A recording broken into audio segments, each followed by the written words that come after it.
কেউ অত খাই তৃপ্তি হয়, কেউ ন খাই তৃপ্তি হয়। সিগারেটের দাম যত বাড়বে ততই তো ভালো।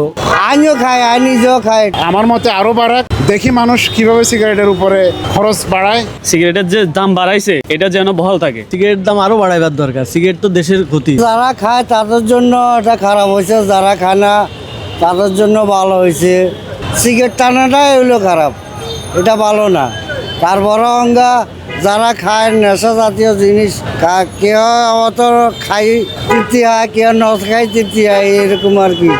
আমিও খাই, আমি নিজেও খাই না, আমার জন্য খারাপ হয়েছে, কারণ সিগারেটটাই হইলো খারাপ। সিগারেটের বাজেট বাড়িয়েছে, আলহামদুলিল্লাহ ভালোই হয়েছে। আমরা যেহেতু সিগারেট খাই না বা ধূমপান করি না, মাদক সেবন বা ধূমপান এগুলো থেকে বেঁচে থাকা ভালো। আমার মতে আরও বাড়াক, দেখি মানুষ কিভাবে সিগারেটের উপরে খরচ বাড়ায়, কিভাবে খেতে পারে, সংসার চালাবে না সিগারেট খাবে। আমার মতে আরও বাড়ানো উচিত। যারা ধূমপান করে সিগারেট খায় তাদের জন্য এটা, তাদের এই কষ্টটা আমি সমবেদনা জানাই। আশা করি সামনে আরও বাড়ালে ধূমপায়ীদের সংখ্যা কমে যাবে। এবং সরকারকে ধন্যবাদ, যেন সিগারেটের যে দাম বাড়াইছে এটা যেন বহাল থাকে, যাতে যুব সমাজ এই ধ্বংসের অবক্ষয় থেকে রক্ষা পেতে পারে। মাদক, নেশা এবং যেই ক্ষতিকর জিনিসগুলো ব্যবহার করে মানুষের জীবনকে যে জিম্মি করে ফেলতেছে, এটার কারণে আমাদের যুব সমাজ নষ্ট হয়ে যাচ্ছে। না, সরকার যে সিগারেটের দাম বাড়াইছে, সিগারেটের দাম আরো বাড়াইবার দরকার। সিগারেট তো দেশের ক্ষতি, সবার মানুষের ক্ষতি।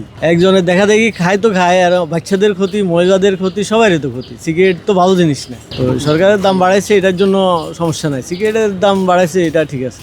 অন্য কিছুর দাম কম রাখা এটাই ভালো। বিএনপি সরকারকে এর জন্য ধন্যবাদ যে আস্তে আস্তে সবাই পরিবেশবোধক হবে, যে সিগারেট খাওয়া ছেড়ে দেবে, কারণ দামটা যেহেতু বাড়তে আছে, মাদক একটু নিয়ন্ত্রণের ভিতরে আসবে, এটাই তো চাওয়া। যাই হোক, সর্বশেষ এটাই বলি, ধন্যবাদ সরকারকে যে সিগারেটের দাম বাড়াইছে জন্য। সিগারেটের দাম যত বাড়বে ততই তো ভালো। জনগণ সিগারেটের প্রতি দুর্বল হয়ে যাবে, সিগারেট আর খাবে না।